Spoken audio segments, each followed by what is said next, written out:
një vjeç masi e kum lind djalin, kam punu shumë me mirëqenjen time mendore, sepse kanë lënë pasoja, normalisht unë veç në spital, kur kum shku me lind, nanat më kanë paragjyku, sepse kanë qenë 5-6 vite më të mëdhaja se une. Në Kosovë, sot nanat e reja janë shumë të paragjykuara, ma shumë se në kohën e kaluar. Në kohën e kaluar ka qenë normale me u bën nanë në të 20-tat e veta.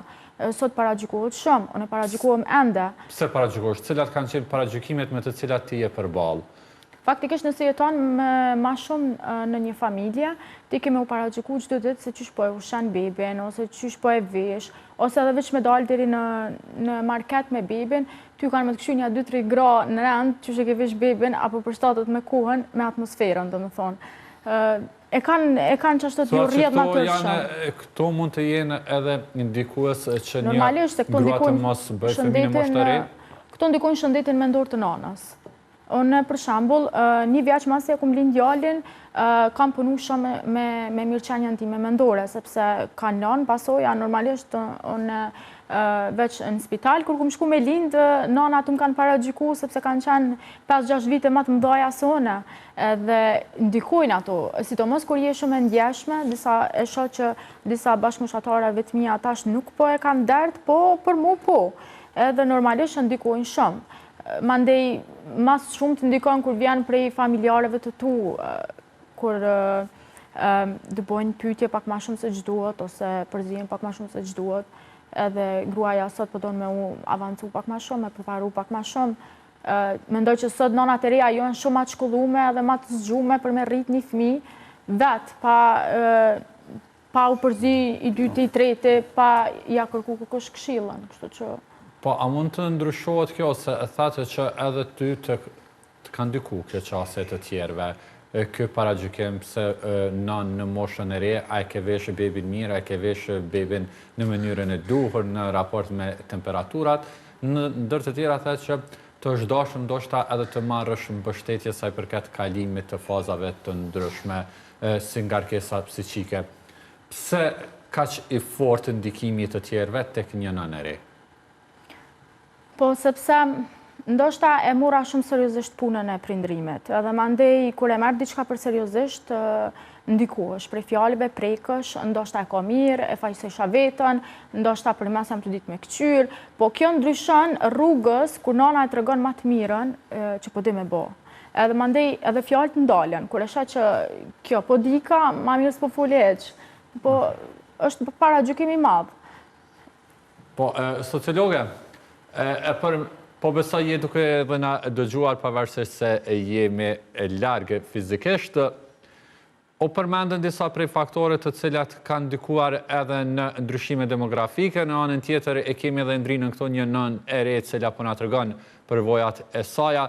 Sipas jush, cilat janë faktorët social që ende në vendin ton, një nënë e re në të 20-ta të ndikohet kaq shumë nga shoqëria në mënyrë që ndoshta ajo edhe të ndryshoj planifikimet e saja jetësore sa i përket krijimit të familjes? Tash, unë personalisht nuk jam e pajtimit që me bo fëmijë kaq herët. Më fal nëse dikush preket për mendimet e mia, po këto janë mendimet e mia personale. Unë jam bërë në moshën 27 vjeçare.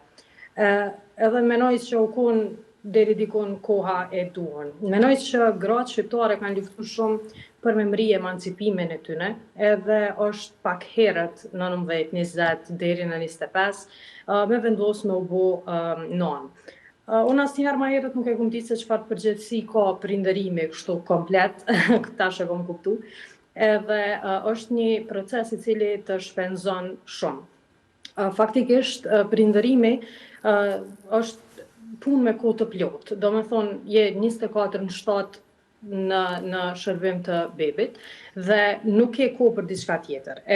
Për këto mendoj që qikat e reja, vajzat e reja duhet me mendu mirë apo dojnë me u bo karieriste apo po dojnë me u bo familjare. Biologjikisht është vërtet problematike që një femën ta shtyj procesin e shtatzanisë dhe të lindjes për shkak të problemeve që munden me i dalë me infertilitetin, por mendoj që tani nuk është fiks koha që të lindin herët. E sa i përket këtyne faktorëve social, është e vërtet që faktorët sociale janë ndikues kryesor në jetën tonë, edhe na ndikojnë jashtëzakonisht edhe në planifikimet tona. Për shembull, nëse prindërit janë shumë të vëmendshëm me kriju diçka te fëmijët tyre, ata munden me zgjedhë indirekt edhe profesionin që në nesër fëmiu ka me vendos me marr. Por faktorët sociale na ndikojnë jashtëzakonisht shumë edhe në planifikimin familjar. Unë fola më herët për faktorët ekonomik, është shumë evidente që Kosova ka një jo stabilitet ekonomik dhe prindërit e ri nuk janë të guximshëm të planifikojnë familje shumë anëtarëse për shkak të këtyre faktorëve. Tjetra është problematike të ne, dëgjova për 127 vdekje të foshnjeve, e cila për mu është jashtëzakonisht e lartë si shifër në një shtet të cilin ne po e quajmë demokratik edhe të dalin nga tranzicioni, një shtet të mirë menaxhuar. Kjo shifër është jashtëzakonisht e lartë. Prandaj po flas edhe për aspektin shëndetësor. Sot në Kosovë nuk ka nuk ka klinika ose mjek ose grupe shëndetësore të cilat kujdesen 100% në mënyrë humane për një fëmijë ose për një nanë shtatzon. Ka kalu krejt te çështja e përfitimit financiar dhe kjo ndoshta po e bën edhe më të frikshme për prindërit e ri me hyrë në këtë proces.